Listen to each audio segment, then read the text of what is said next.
capítulo 6, versículo 11, diz assim: Então o anjo do Senhor veio e assentou-se debaixo do carvalho que está em Ofra, que pertencia a Joás, Abias, Rita, e Gideão, seu filho, estava malhando o trigo no lagar, para o salvar dos midianitas.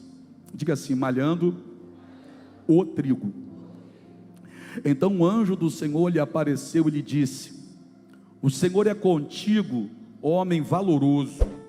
Mas Gideão lhe respondeu: Ai, Senhor meu, se o Senhor é conosco, por que tudo isto nos sobreveio? E o que é feito de todas as suas maravilhas que os nossos pais nos contaram, dizendo: Não nos fez o Senhor subir do Egito?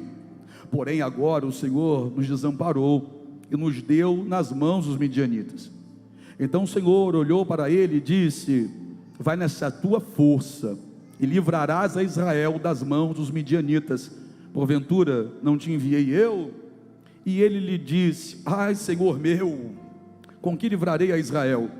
Eis que a minha família é a mais pobre em Manassés, e eu, o menor na casa de meu pai.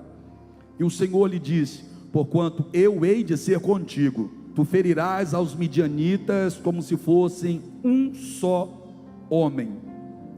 E ele lhe disse: Se agora tenho achado graça aos teus olhos, dá-me um sinal de que és tu que falas comigo. Curva a sua cabeça. Senhor Deus, dá para eles um sinal de que é o Senhor quem fala com eles, que essa palavra veio do coração do Senhor para a vida de cada um deles. Esse povo te ama, Pai. Esse povo adora o Senhor de todo o coração. Esse povo já dobrou os joelhos, já rasgou o coração, já apresentou ao Senhor a súplica, como a palavra do Senhor nos orienta. E isso demonstra confiança. Eles confiam, senão não fariam.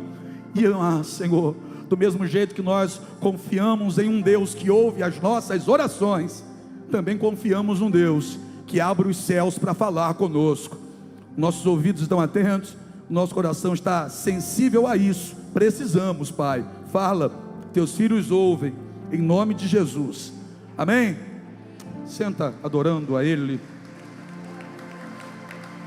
Como nós já estávamos conversando, foi um período de 7 anos de servidão, 7 anos de humilhação, 7 anos de correção. Deus decide corrigi-los. Em todo o tempo na Bíblia, você primeiro vê Deus levantando um profeta para orientar. Depois que você percebe que Deus levanta um profeta para orientar, para fazer o povo voltar novamente a buscar a Ele, esse povo, uma vez não fazendo isso, então Deus levanta um profeta com uma palavra de correção. Esse povo vai passar por um período difícil. Ninguém gostaria de estar passando por isso que eles vão passar. Eles não queriam isso. Mas assim também como Deus não queria que eles tivessem virado as costas para Ele. A gente por várias vezes quer apresentar para Deus o que a gente não quer viver. Mas a gente esquece de procurar saber de Deus o que Deus quer que a gente viva na presença dEle. E esse povo, logo no capítulo 1, o texto vai dizer que Israel tornou a fazer o que era mal aos olhos do Senhor. No versículo 1, capítulo 6, versículo 1, os filhos de Israel voltaram a fazer o que era mal aos olhos do Senhor, e o Senhor os entregou na mão dos midianitas por 7 anos. Não era para destruir, era para corrigir. Mas é verdade que o povo empobreceu. No versículo 6, a Bíblia vai dizer que esse povo que empobreceu por causa dos midianitas, ou seja, quando a dor vem, quando o sofrimento veio, quando a dificuldade chegou, a ficha deles caiu, e eles começam a clamar ao Senhor. Israel clamou ao Senhor, é o que diz no versículo 6. Aí na frente, logo, o texto vai dizer que Deus enviou um profeta. Israel clama, porque não está aguentando mais a vida que está levando. Aí Deus envia um profeta. Para o povo que clama, Deus envia um profeta. Mas tem um homem destacado no texto. Tem alguém aqui que o jeito que o texto está colocado nos faz entender que ele não está no meio desse povo, ele está destacado, e para esse homem que está destacado, Deus não envia um profeta, é o próprio Deus que vai.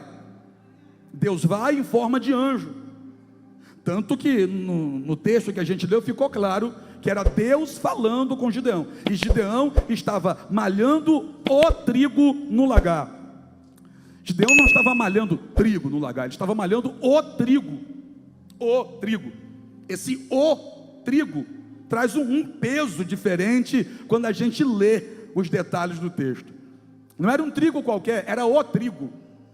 Para alguém poderia ser qualquer trigo, para ele era o trigo. Para alguém poderia ser mais algum trigo, não. Para Gideão não era algum trigo, para Gideão era o trigo. Por quê? Porque esse trigo era dele. E se é meu, tem valor para mim. Se é meu e tem valor para mim, não tem midianita, não tem capeta que vai colocar a mão. Se é meu e tem valor para mim, eu vou dar meu jeito, mas o inimigo não vai tocar naquilo que tem valor para mim. Sabe o que falta para o nosso povo nos dias de hoje? Se posicionar para defender o que é seu. Ter a coragem de dizer: não, naquilo que é meu, ninguém vai tocar, é meu e ponto, é meu. Gideão não abre mão desse trigo. Qual trigo? O trigo que é dele. Não dá para ir para a eira, porque se malhava trigo na eira, se batendo o trigo para separar a palha do grão e se jogando para cima. Porque a eira em um campo aberto, esse jogar para cima ajuda na separação, porque o vento bate, leva a palha embora e o grão cai. O que presta fica, o que não presta o vento leva. O que é para ficar, fica. O que não é para ficar, o vento leva. O que é para somar, fica. O que não soma em nada, o vento leva. É só um parênteses da mensagem, para você entender que de vez em quando sopra um vento na sua vida, para Deus tirar o que não é para ficar. O que ou quem não é para ficar, cada um entenda como lhe é propício. Então tem hora na nossa vida que vem vento, e nesse vento a palha vai, e o que é importante para nós é o que fica. O que tem que ficar, Deus sempre vai dar um jeito de manter, mas a palha que para nada vai servir, Deus vai dar um jeito de tirar. Mas isso acontecia na eira. Gideão não está na eira, porque não dá para estar na eira. Nem sempre dá para estar onde eu gostaria. Nem sempre dá para fazer do jeito que eu gostaria de fazer. Mas o fato de não dar para fazer do jeito que eu gostaria de fazer, não quer dizer que eu tenha que cruzar os meus braços como todo mundo cruza.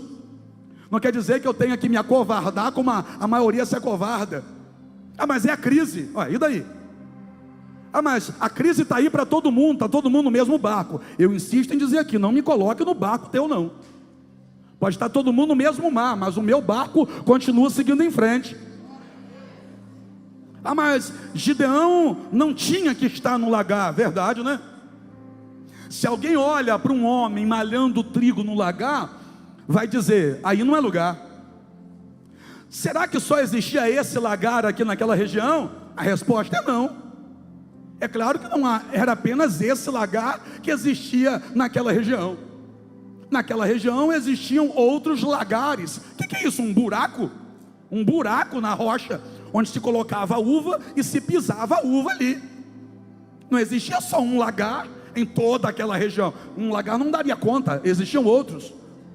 Existiam outros lagares. Mas ter outro igual a Gideão é difícil.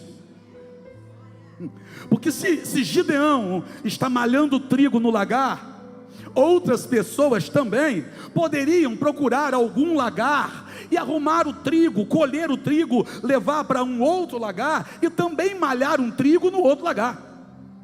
Mas a Bíblia não vai mostrar mais ninguém malhando trigo em lagar nenhum, porque está todo mundo esperando o tempo de malhar o trigo na eira. Só que enquanto alguns estão esperando, Gideão está fazendo, né? Enquanto alguns estão contando com a sorte, Gideão está fazendo a coisa acontecer. E por que que as pessoas daquela região não estão fazendo algo semelhante a Gideão? Por que que não tem alguém em outro lugar malhando trigo em outro lugar? Porque não é certo. Não é certo. Não é certo malhar trigo no lagar. Está errado. Está errado. O trigo se malha na eira. Lagar é lugar de uva. Então, se alguém olha para Gideão malhando trigo no lagar, vai dizer: está errado.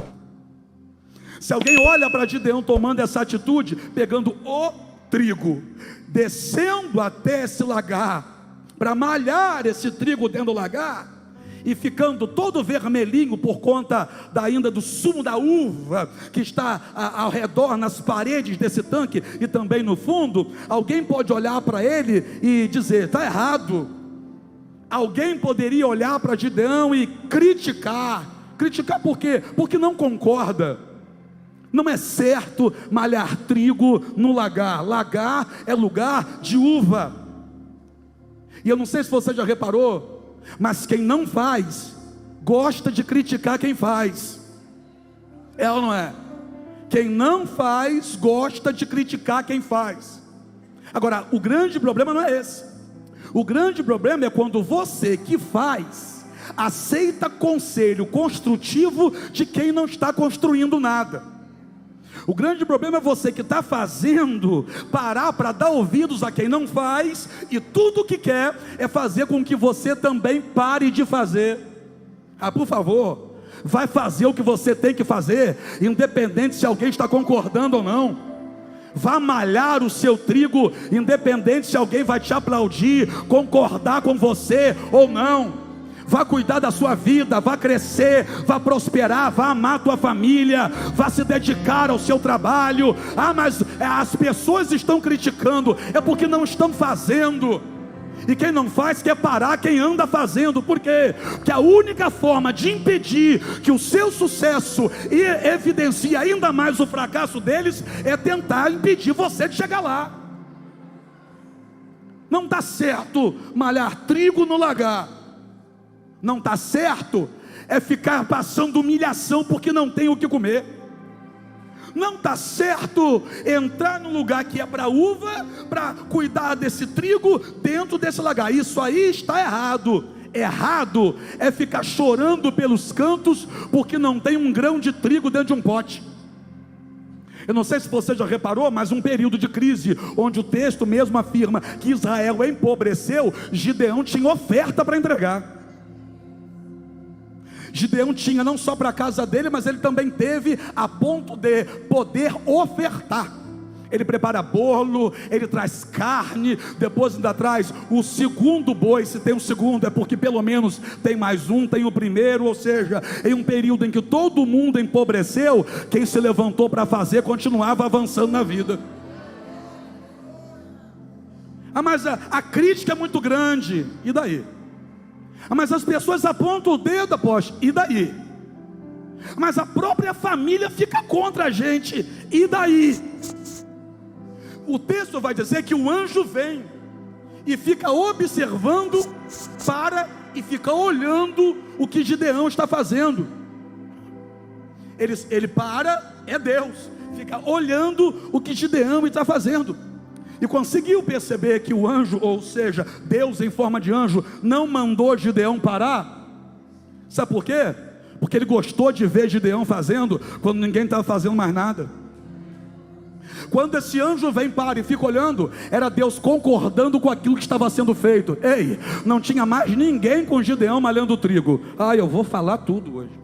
Não tinha mais ninguém malhando trigo com Gideão. O pai dele não estava malhando trigo com ele, não tinha irmão dele malhando trigo com ele, não tinha filho dele malhando trigo com ele, não tinha primo, não tinha amigo dele malhando trigo com ele no lagar. Pergunta para mim, por quê?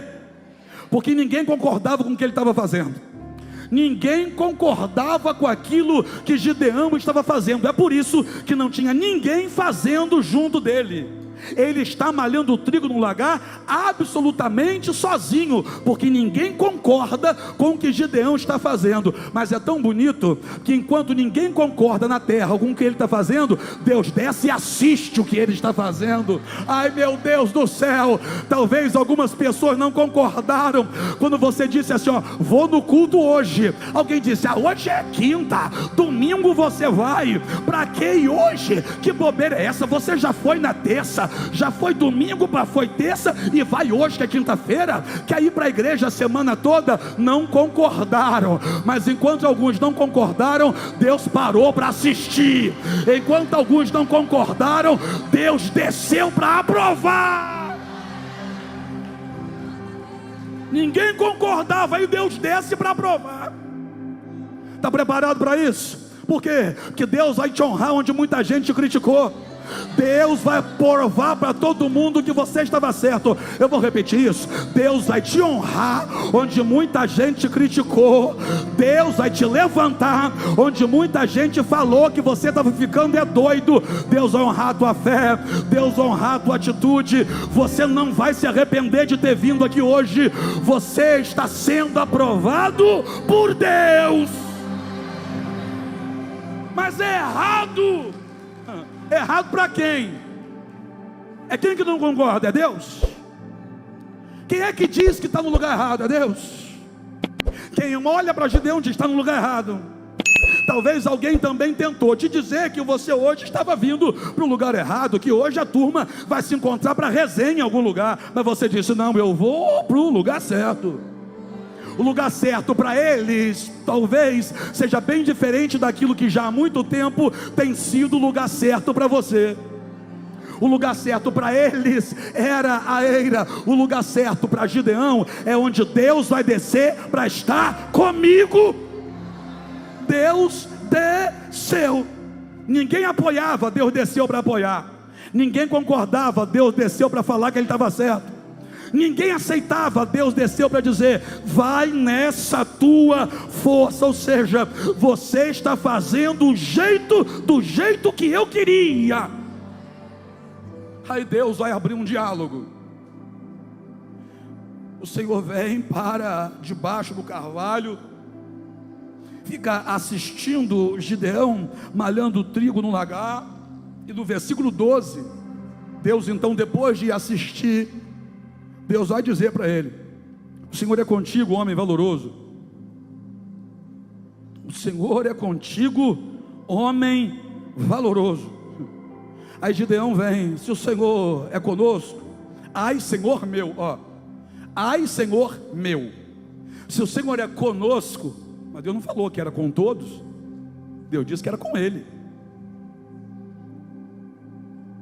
Por quê? Porque a mão de Deus é com todo aquele que decide avançar, mas a mão de Deus é retirada quando alguém decide desistir. Como assim, apóstolo? Não lembro que Jesus falou, não? Aquele que mete a mão no arado e olha para trás não é digno. Deus é com todo aquele que decide continuar, mas Deus não concorda com aquele que decide desistir. Então Deus está dizendo, o Senhor é contigo. Aí ele vai dizer, ah, Senhor meu. De fato, o Senhor é o meu Senhor. Mas se o Senhor é conosco, Deus não disse, eu sou com todos vocês. Deus disse, eu sou contigo. E Deus está falando isso para quem? Para aquele que poderia ter desistido e não desistiu. Aquele que poderia seguir a maioria, mas não seguiu. Aquele que poderia recuar diante das críticas, mas não recuou. Aquele que poderia desanimar porque não tinha ninguém para ajudar, mas não desanimou. Aquele que poderia cruzar os braços e dizer, se ninguém me ajuda eu também não faço, mas ao invés de cruzar os braços, arregaçou as mangas e disse, eu vou fazer o que eu tenho que fazer, mas no trigo que é meu, midianita não vai tocar. Deus é com todo aquele que não desiste. Olha para o teu irmão e diga para ele, ainda bem que você não desistiu. O Senhor é contigo. O Senhor é contigo, homem valoroso. Mas aí Gideão começa a contar uma história. Missionária Fabiana, todos nós temos uma história que a gente sempre conta. Sabe, Peterson, todo mundo que está aqui tem uma história que sempre conta. E essa história que a gente sempre conta, é claro, geralmente está ligada ao nosso passado. Todo mundo aqui gosta de algum momento, numa roda de conversa, num diálogo com alguém, falar do seu passado, falar de si mesmo no passado. Tem gente aqui que gosta de se autoafirmar. Tem gente aqui que, quando vai falar do passado, começa a dizer que era isso, era bom nisso, era bom naquilo outro, que era fera nisso, que não, porque eu fazia, porque acontecia, porque comigo era assim, porque eu não levava desaforo para casa, que uma vez eu enfrentei 200. Tem uns caras aí que só Jesus. E se alguém do lado contar a história também, ele só vai aumentando, só vai aumentando, só vai aumentando. Tipo pescador. Só que tem outros que, quando vão contar a história, conta uma história, irmão, que se contar a história para o carroceiro, como a gente diz, o burro chora. É ou não é? Não porque eu sofri muito, não porque eu apanhava demais, eu acordava debaixo de pancada, eu nunca recebi um abraço, eu desde criança eu tive que trabalhar para dar certo na vida. E tem uns, irmão, que deu uma potencializada no negócio, não, que desde quando eu tinha 2 anos eu trabalho. Eu fico pensando em quê? Não, que eu trabalho desde criancinha, quando eu tinha 2, 3 anos eu já estava trabalhando. É porque gosta de potencializar a história triste, é ou não é? Tem gente que diz, não, porque eu não tive pai para me ajudar, eu não tive mãe para me ajudar, eu não tinha o que comer, eu sofria muito, eu apanhava, eu tive que morar na rua, aí na rua todo mundo me batia, aí eu revirava o lixo para achar um pedaço de hambúrguer, e quando eu achava o cachorro mordia, minha mão pegava e saía correndo. A turma gosta de contar uma história triste acerca do passado, gosta de dizer do sofrimento que já passou, de onde veio. Não, porque foi muito difícil para mim, eu nem sei como que eu estou vivo. Você não tem noção de quanto eu sofri. Eu já levei picada de abelha na língua, eu já levei tudo, eu já sofri demais na vida. A Gideão também tinha historinha triste para contar. Gideão também tinha. Tem uma turma aqui que, se duvidar, diz que nasceu de 5 meses, que era do tamanho de um dedo. Irmão, que ainda caiu do berço, bateu de cabeça. Não é? Que um dia veio um pombo, defecou em cima. Só vai piorando, para contar uma história triste. Aí Gideão decide contar a história dele. Gideão vai falar: Senhor, eu vou te contar a minha história. Eu sou o menor da minha casa. Lá em casa, sabe quem é o menor? Sabe quem é o pior da minha casa? O piorzinho sou eu. E sabe qual família é a minha? É a piorzinha de Manassés. A minha família é a mais pobre, é a mais sofrida, é a mais debilitada. Interessante que o pai dele tem 2 bois. Em uma época que a turma está passando fome, o pai dele tem boi, tem cabrito lá, que ele ofertou cabrito, tem farinha em casa. Mas ele está dizendo: a minha família é a menor, a minha família é a mais sacrificada, a minha família é a que menos pode, e na minha família, que é a que menos pode, eu sou o que posso menos ainda. Gideão está querendo dizer o quê? Que nasceu de 5 meses, o pombo defecou em cima dele, caiu do carrinho e veio a carroça passou por cima. É o que Gideão está tentando dizer. Gideão está tentando contar a sua história, e é a sua história triste. Tem uma turma aqui que a partir de hoje vai ficar com vergonha de contar a história. Quando começar a contar, o irmão vai olhar: estou sabendo, vai parar na hora. Gideão está contando a história triste, porque na cabeça de Gideão, ele é isso. Só que Deus escolheu Gideão. Só que é o seguinte, irmão, Gideão decide contar a história tristezinha para Deus. Só que o que Gideão não sabia é que na história de Gideão, quem vai escrever é Deus. E na história que Deus escreve, quem define a identidade dessa história é Deus. Na história que Deus escreve, é Deus quem decide o que vai fazer com você. Na história que Deus escreve, é Deus que decide como vão olhar para você. Você gosta que as pessoas olhem para você e sintam pena de você, mas Deus decidiu pegar a tua história para escrever. E quando Deus começa a escrever a tua história, pode ter certeza que nunca mais ninguém vai sentir pena de você. Para de contar historinha triste. Muda esse disco, quebra esse CD, apaga essa fita cassete, porque a partir de hoje a sua história será diferente. Essa historinha aí que tu conta para todo mundo chorar de pena de você, tem que interromper hoje, porque a partir de hoje você vai entender que Deus pegou a tua vida para transformar a tua história. E se Deus pegou a tua vida para transformar a tua história, quem define a sua identidade é Deus. Eu vou repetir: quem define a partir de hoje a sua identidade é Deus. Por quê? Se deixasse para os homens definir a sua identidade, eu sei qual é o rótulo que eles iam botar, né? Pobre coitado, burro, sem recurso, pobre, miserável, analfabeto, feio, gordo, orelhudo, careca. Eu não sei o que falam quando falam de você, mas a partir de hoje que Deus pegou caneta, que Deus começou a escrever uma nova história, porque desceu para assistir você, Deus vai começar a mudar esse negócio. Onde alguém estava dizendo é pobre coitado, Deus vai colocar embaixo valente, valoroso, cheio de força, libertador, meu escolhido. Vai ser quem vai comandar, vai ser juiz em Israel. Aleluia. Ei, olha aqui para mim. Já chega de contar história triste. Você vai ter uma história melhor do que essa para contar. Posso repetir isso? Chega de contar história triste, porque você vai ter uma história melhor do que essa para contar. Aleluia. A partir de hoje, quem ouvir tua história não vai mais chorar de dó. A partir de hoje, quem ouvir tua história vai querer colar contigo, andar contigo, ser teu amigo, vai querer estar na tua casa, vai querer sentar na pizzaria do teu lado, vai querer beber da água que você bebe, vai querer ouvir a palavra que você também ouve. Chega! Essa historinha de pobre coitada acabou.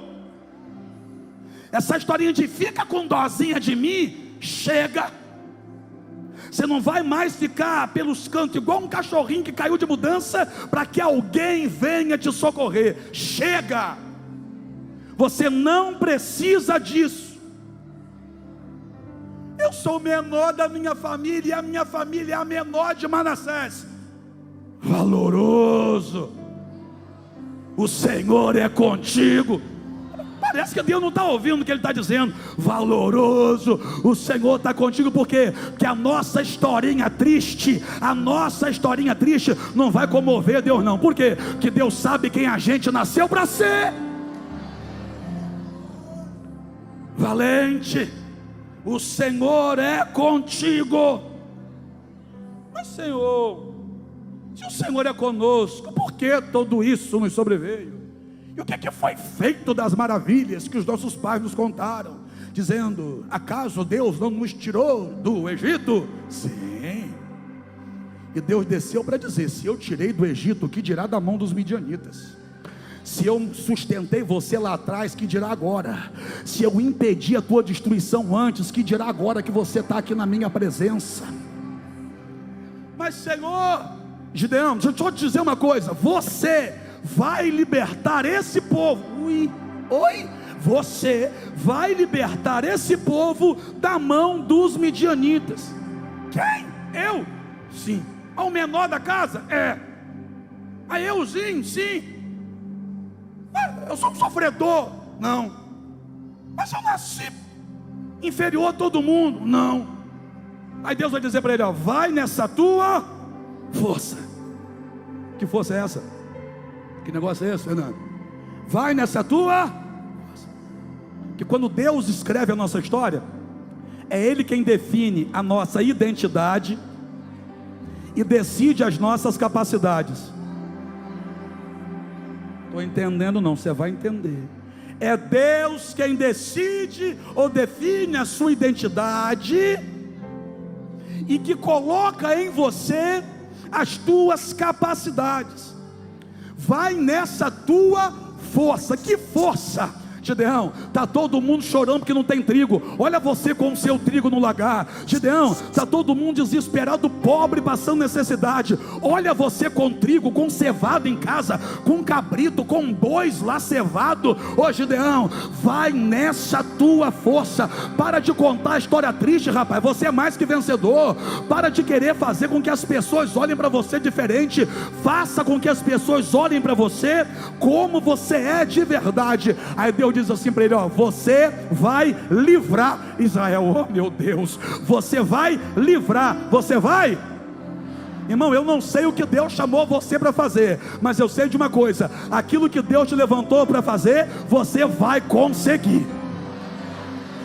Não, alguém não pegou, cochilou, dormiu no culto. Você vai conseguir. Não é quinta patética, é quinta profética. Se você quer uma igreja morna, você está na igreja errada. Se você gosta de ser um sorveteriano, aqui não é bom para você. Aqui a coisa é mais profunda, meu irmão.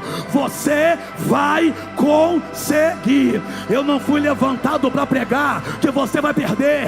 Eu não fui chamado para pastorear gente e me conformar com o fracasso dessa gente. Eu fui levantado por Deus para te dizer: você pode. Deus te levanta, Deus te capacita, Deus te unge, Deus te dá sabedoria, Deus te dá habilidade, Deus derrama poder sobre você. Alguém está querendo esse negócio? Alguém quer dar certo na vida aqui? Por maior que seja o desafio, você vai conseguir. Apóstolo, me chamaram para ser gerente. Já levanta a mão e diga: eu vou. Você vai conseguir. Apóstolo, estão querendo me promover na empresa, mas eu nunca fiz aquilo lá. Você vai conseguir. Ah, mas como? Eu não sei, mas você vai conseguir. O Deus que te levanta é o Deus que te capacita. O Deus que te chama é o Deus que libera uma unção nova sobre você. Gideão, oi, vai nessa tua força. Você vai livrar Israel. Você vai conseguir. Você vai vencer. Eu vou profetizando, se for para você, você pega. Você vai vencer. Você vai pagar essas dívidas. Essa porta de emprego vai se abrir. Você vai restaurar esse casamento. O teu filho vai sair das drogas. Você vai vencer essa depressão.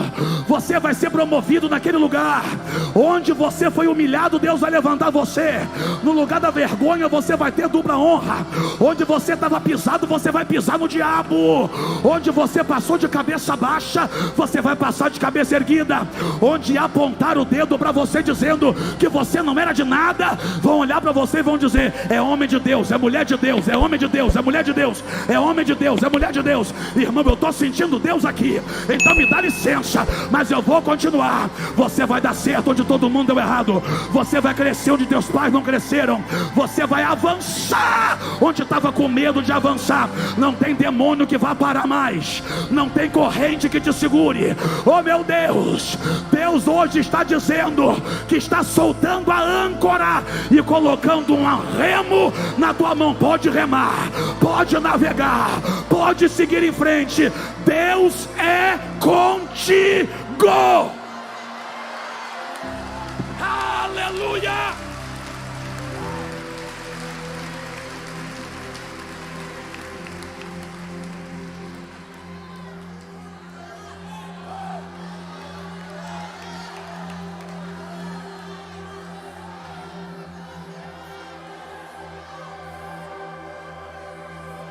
Vai nessa tua força, Senhor. Com o que? Com o que eu vou libertar esse povo? Olha o que ele pergunta para Deus: com o que eu libertarei esse povo? Não é com o que, é com quem. Não é com o que, Gideão. Você não entendeu ainda? Que desde a hora que Deus chegou, Deus já disse para ele: o Senhor é contigo. Ele só tem trigo porque o Senhor é com ele. Ele só tem cevada em casa porque o Senhor é com ele. Ele só tem cabrito para ofertar porque o Senhor é com ele. A casa dele só tem pelo menos 2 bois cevados porque o Senhor é com ele. Ele só tem força porque o Senhor é com ele. Ele só está de pé porque o Senhor é com ele. Ele só está conseguindo fazer sozinho o que os outros não conseguem fazer nem em grupo, porque o Senhor é com ele. O que Gideão precisava entender é o seguinte: até aqui, rapaz, quem te trouxe fui eu. Até aqui, quem te abençoou fui eu. Até aqui, quem te deu força fui eu. Até aqui, quem te deu visão de trazer o trigo para o lagar fui eu. Até aqui, quem te direcionou fui eu. Só que é o seguinte, Gideão, hoje eu desci para te dizer cara a cara que você vai fazer mais do que você tem feito. Desculpa, mas eu não quero pregar agora para gente comum não. Gente comum, culto acabou para você agora. Mas eu quero pregar para uma turma que anda com o pé na terra, mas com a cabeça no céu. Eu quero pregar para uma turma agora que está sempre acima da linha da média. Porque no mundo espiritual tem uma linha. Você nunca percebeu? Existe uma linha no mundo espiritual. Tem gente que anda abaixo da linha. O que é isso? Anda por vista. E tem gente que anda acima da linha. Como assim? Anda por fé. Tem gente que precisa ver para crer, mas tem gente que não. Tem gente que crê e por isso vai ver. Tem gente que diante de uma dificuldade recua e para. Tem gente que diante de uma dificuldade escolhe 5 pedras e mete a primeira na testa do gigante. Tem gente que quando está num beco sem saída diz: vamos morrer aqui. Tem gente que quando chega no beco sem saída levanta a mão com a vara, vai para frente do mar e diz: eu creio que o meu Deus vai abrir esse mar. Eu estou pregando para essa turma que ora para Deus abrir mar, que ora para a muralha cair, que mergulha 7 vezes no Jordão para ser curado. Eu estou pregando para essa turma, você está entendendo? Que rodeia a muralha. Eu estou pregando para uma turma que se a muralha não cair, a gente pula por cima dela. Eu estou pregando para uma turma que crê que como os montes de Sião não se abalam, nós também não, mas vamos permanecer para sempre. Eu estou pregando para uma turma que acredita que aquele que habita no esconderijo do Altíssimo, a sombra, ai, está aqui dentro hoje, a sombra, e estou debaixo dela, a sombra, estou nela aqui, está vendo? A sombra do Onipotente descansará. Eu estou pregando para uma turma que ainda que ande pelo vale da sombra da morte, vê uma luz brilhar no vale, porque é Deus dizendo: cheguei, cheguei, cheguei, cheguei, cheguei. Ah, meu Deus, eu estou pregando para uma turma que quando está com sede, ao invés de chorar, não, bate na rocha e a rocha vira bebedouro.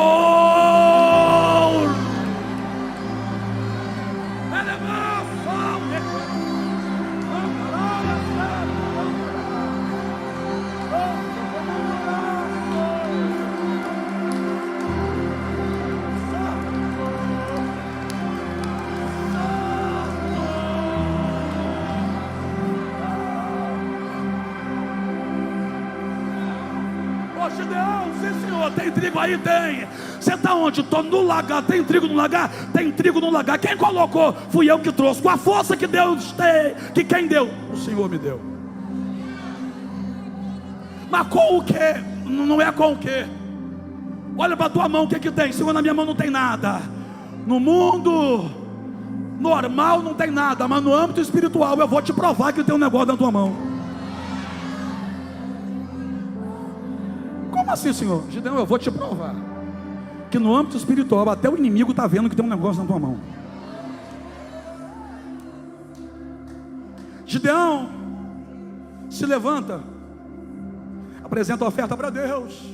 Deus pede a segunda oferta, que era o boi.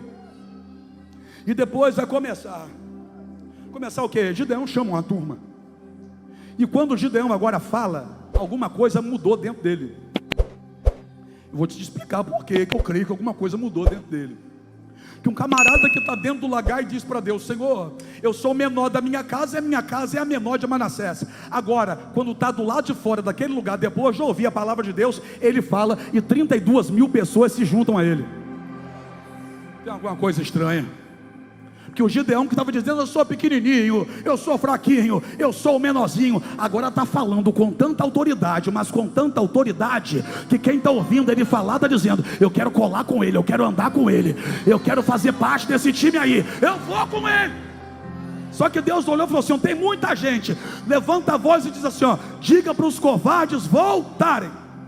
Aí Gideão olha e diz: olha, Deus mandou dizer para os covardes voltarem.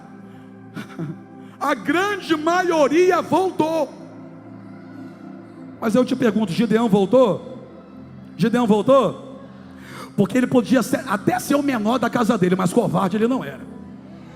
Você está entendendo ou não? Ele podia ser o menor da casa e a casa ser a menor de Israel. Vá lá, pode ser que seja, mas covarde ele nunca foi. Gideão continua: ainda tem muita gente. Deus diz: olha, ainda tem muita gente aí, estou gostando não, leva essa turma para a água. Aqueles que agacharem para beber água, essa turma você manda voltar. Mas aqueles que levarem a mão na água e trouxeram a água até a boca, essa turma tem que andar contigo, Gideão. Aí Gideão levou a turma para dentro d'água. E aí Gideão ficou observando. Teve uma turma que ficou na água, molhou a cabeça, deu tibum, boiou. E os outros ficaram assim, ó, olhando para um lado e para o outro, mão na água e água na boca. O que é isso? Ei, vigilância. Está vigilante. Mas está na água, mas está vigiando. Mas está no momento de lazer, mas mesmo assim mantém a vigilância. Aí Deus diz assim: essa turma que ficou disperso na água, manda voltar. Agora esses 300 aí, que levaram a água até a boca, essa turma aí é a turma que dá para você contar com eles. Chama essa turma para perto de você. Por quê? Porque valente tem que andar com valente, guerreiro tem que andar com guerreiro. Aleluia. Vencedor tem que andar com vencedor. Homem de Deus tem que andar com homem de Deus. Mulher de Deus não pode andar com fofoqueira, tem que andar com mulher de Deus. Está comigo? Vou terminar, vou fechar a Bíblia, isso não para não. Porque o texto vai dizer que Gideão ainda ficou preocupado. Mas será? Será que é isso mesmo? Aí Deus diz assim, ó, levanta pela manhã e vai até o arraial dos midianitas e fica de longe escutando o que vai acontecer lá. Gideão chama mais um e vai quietinho. O acampamento dos midianitas está ali. Gideão fica aqui atrás da moita ouvindo. E quando Gideão para e fica ouvindo, um camarada saiu de dentro da tenda lá dos midianitas e teve um sonho, e foi contar o sonho para o companheiro dele, para os inimigos lá. Os inimigos tiveram um sonho, aí um foi contar para o outro. Aí o camarada disse assim: rapaz, eu tive um sonho estranho essa noite. Qual foi o sonho? Rapaz, eu sonhei que um pão de cevada vinha rolando e derrubava todas as nossas barracas aqui, passava por cima de todas as nossas tendas e destruía todo mundo. Um pão de cevada. Um pão de... Pão de quê? Aí o outro que ouviu o sonho, Deus deu a revelação, tipo José, para ele na hora. Ele falou assim: ah, já sei o que é isso. O quê? Isso não é outra coisa senão a espada de Gideão. Porque certamente o Deus de Israel já entregou todos nós aqui na mão de Gideão, e ele vai ganhar da gente, vai vencer todo mundo. Mas peraí, tinha alguma espada na mão de Gideão? Aos nossos olhos não tinha nenhuma, mas no âmbito espiritual, Gideão era um guerreiro. E olha que coisa linda, o camarada sonhou com um pão de cevada. Qual pão, irmão?